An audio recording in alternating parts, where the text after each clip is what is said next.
더불어민주당 박영선 의원 전화로 연결이 되어 있는데 직접 어떤 심경이고 어떤 마음으로 잔류를 선언했는지 들어보겠습니다. 박 의원님 나와 계십니까? 네, 안녕하세요. 네, 오래 기다리셨는데요. 정말 장고 끝에 많은 고민 끝에 잔류를 공식 선언하셨는데요. 어떤 심경이십니까? 예, 오늘 많은 분들이 저한테 문자도 보내주시고 또 응원도 해주시는데 대부분 다 잘 결정했다. 그리고 그 결정을 존중한다. 이런 분들입니다. 그래서 많은 분들이 이 강한 정통 야당이 바로 쓰기를 국민들이 굉장히 많이 바라고 있었구나 하는 것을 느낄 수 있었고요. 예. 그리고 여기서 말하는 제가 강한 정통 야당이라는 것은 국민으로부터 신뢰받을 수 있는 야당을 의미하는 것입니다. 예. 네. 신뢰를 받을 수 있는 정통 야당. 네. 사실 잔류 결정까지 먹을 가는 심정으로 많은 숙고를 하셨다 이렇게 밝히셨는데 네. 많은 분들이 김종인 선대위원장과의 관계 분들이 큰 영향을 끼쳤을 것이다라고 말씀하시는데 김종인 위원장과 어떤 공유하고 있는 공통분모가 있는 겁니까?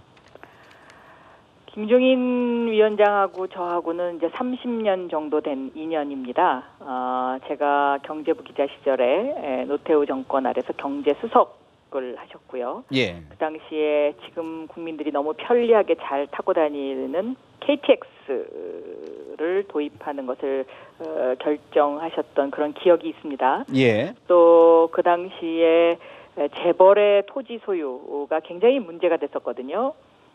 그래서 토지 공개념의 도입이랄까 그런 부분에 굉장히 강한 추진력을 가지고 계셨던 분으로 제가 이제 기억을 하고 있습니다. 예. 그래서 그렇게 해서 시작된 인연으로 해서 오늘날에 이르는 경제 민주화까지 어떻게 보면 제가 경제부 기자 경제부장 시절에는 멘토셨고요. 예. 또 2004년도에 제가 정치권에 입문을 할 때 그 당시에 김종인 위원장께서 같이 정치를 하자는 말씀도 하셨었습니다. 예. 그런 부분들이 작용을 하셨다. 그렇다 그러면 이번 선거 과정 또 그 이후 큰 정치의 흐름에서 어떤 역할을 김종인 위원장과 함께 하실 계획이신가요? 글쎄, 그런 아직 계획까지는 말씀을 나누지 못했습니다. 예. 그래도 그렇다 그러면 김종인 위원장이나 아니면 문재인 대표로부터 어떤 구체적인 역할, 어떤 주문이나 혹시 당부가 있으셨습니까? 그런 건 없었습니다. 예. 그럼 일각에서는 여러 제안도 있었다라는 얘기가 있는데 구체적인 제안이 온다 그러면 어떻게 하시겠습니까? 질문이 가정입니까? 네, 생각을 해봐야죠.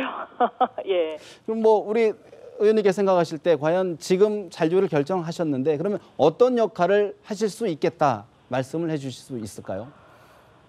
저는 수권 정당이 될 수 있도록 더불어민주당의 안정과 또 그 더불어민주당이 신뢰받는 정당으로서의 역할이 무엇이냐.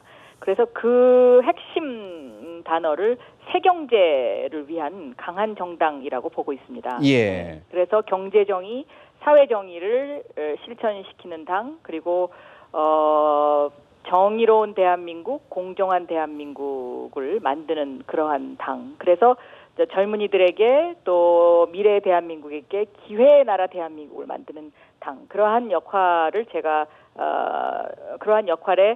제가 미랄이 되야겠다 이렇게 생각하고 있습니다. 예. 네.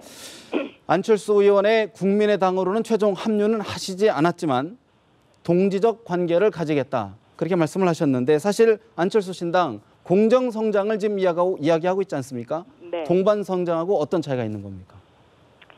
동반성장과 공정성장의 의미는 조금 저는 다르다고는 보고 있습니다. 그런데 제가 여기서 그것을 무엇이 다르다 이렇게 구체적으로 오늘 이야기할 그런 주제는 아닌 것 같고요. 그 안철수 대표가 이야기하던 공정성장도 큰 틀에서 보면 경제 민주화의 한 부분이다라고 저는 그렇게 이해를 하고 있습니다. 앞으로 그러면 정책 경쟁, 선의의 정책 경쟁도 있을 수 있다 말씀하시죠? 네, 예. 구체적으로 어떤 정책 경쟁들이 좀 있을까요? 좀 시청자 입장에서는 궁금할 수 있을 것 같은데요. 일단 더불어민주당의 가장 큰 과제는 외연 확대입니다. 이 외연 확대라는 것은 중도층을 끌어들이는 문제이거든요. 예. 그래서 정책적으로 좀 더 유연해져야 된다. 더불어민주당의 정책이. 저는 그렇게 생각하고요. 그 유연해질 수 있는 그 부분에 있어서 국민의당과 교집합이 있을 수 있죠. 네. 그렇다 그러면 또 안철수 신당, 국민의당과 앞으로의 관계, 그럼 사실 이제 같이 갈 공통분모가 적지 않아 있어 보이는데 좀 앞으로의 관계 설정은 어떻게 할 계획을 갖고 저는 계신지? 선의의 경쟁을 해야 된다고 생각하고요. 예. 그리고 궁극적으로는 강물이 바다에서 만나듯 만날 것이다라고 보고 있습니다. 그런데 지금 국민의당에서는 뭐 창당 초기라서 그러기는 하겠습니다만은 예. 더불어민주당에 대한 비판에 날을 세우고 있는데 이것은 좀 더 성숙한 정치를 할 필요가 있지 않나 이렇게 생각합니다. 네. 사실 저희가 좀 거듭 불편한 질문을 많이 드는 것 같은데요. 사실 그동안 그 당내의 친노 패권주의에 대해서 굉장히 부정적이고 비판적인 목소리를 내오셨는데 이 부분에 대한 앞으로 어떤 보관을 갖고 계십니까? 저는 세상은 늘 작용과 반작용의 힘이 서로 교차한다고 생각합니다. 그래서 친노로 대변되는 어떤 열정적인 지지자들의 힘이 그동안에 이 당을 지배했다면 예. 이제는 외연 확장을 원하는 그러한 국민들의 마음을 더불어민주당이 함께 담아야 된다라고 보고 있고 그러한 반작용의 힘에 있어서 균형점을 찾는 것 그것이 가장 중요한 것이다 이렇게 생각하고 있습니다. 마지막으로 한 가지만 질문드리겠습니다. 사실 정운찬 전 국무총리의 거취도 지금 현 시점에서 굉장히 궁금한데 어떻게 예상하십니까? 정운찬 전 국무총리는 두 가지 생각을 하고 계셔요. 하나는 그 자신의 과업이라고 생각하는 동반 성장의 문제를 어떻게 국가적 어젠다로 끌어올릴 것이냐에 대한 그런 생각이 하나 굉장히 깊게 있으시고요. 예. 그러려면 정치 참여를 하셔야 되는 것이고요.